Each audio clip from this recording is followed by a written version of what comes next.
Alright folks, as promised in my last video, this is the one we've all been waiting for. It's a 1978 Honda cb400a, which is an automatic. Very super rare bike, very hard to find parts for. It took us forever to find the exhaust. It's taken me about a year or so just to get one of the carburetors unplugged because we couldn't find one. It was hopeless.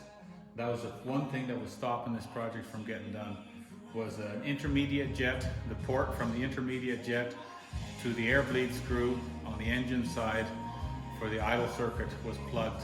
And we did finally get it unplugged with a lot of help from a friend of mine.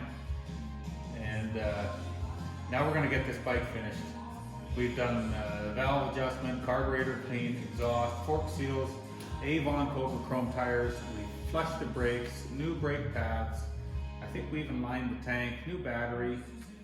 Unfortunately, we've been working on this bike so long, probably a couple years, 2.5 years now. And the fella that brought this bike to us to work on is no longer with us. So it really means a lot to me to get this bike done. And I really hope that the next person that ends up with this bike is gonna truly enjoy this bike for a long time, because it really is a cool bike. There's not many of them around. So here's the carburetors. I gotta finish putting them together. Might look like a lot of pieces to you guys, but I've done so many carburetors, it's really not a big deal anymore.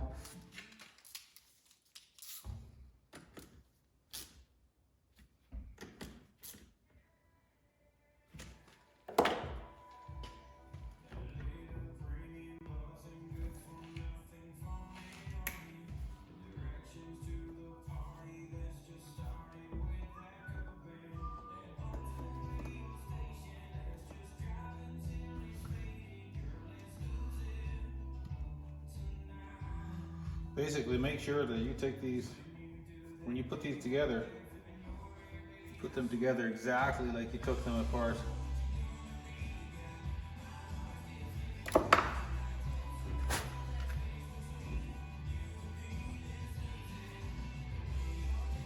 missing link, now that we have it all back together and we've bench tested all our linkage to make sure everything works properly.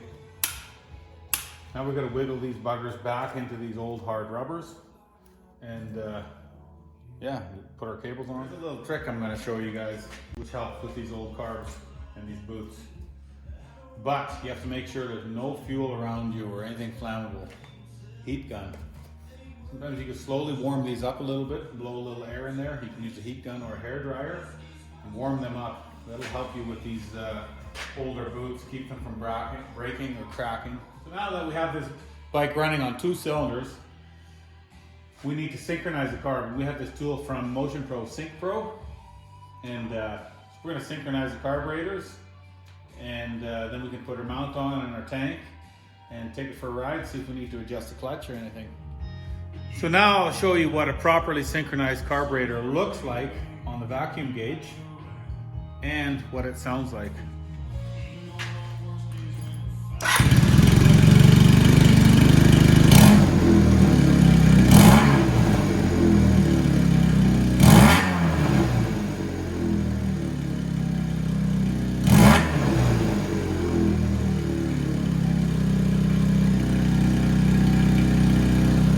When 2 carburetors or 4 or 6 carburetors are all synchronized properly, your throttle response will be nice and crisp like that.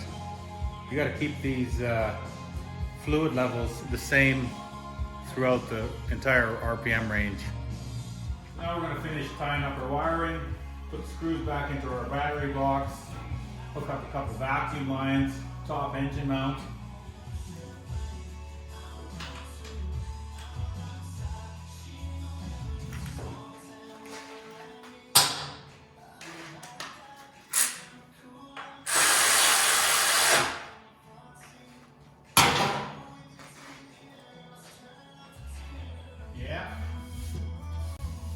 Look at those nice bags from Chewy.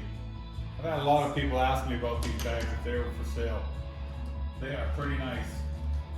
Definitely a sign of times that have gone by. All right, let's lower this bike down and we'll take it for a little ride.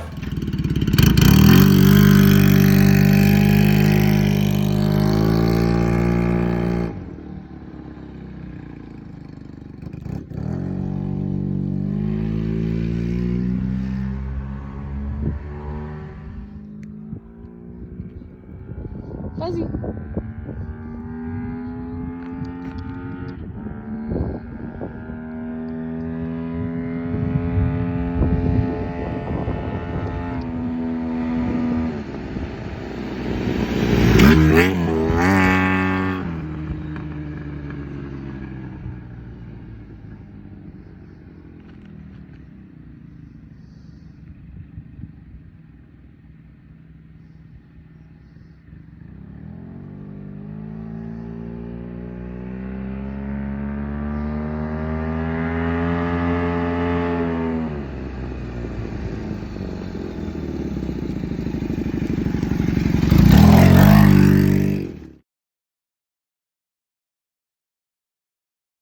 Well, folks, thanks for watching as we fixed up this 1978 Honda CB400 automatic.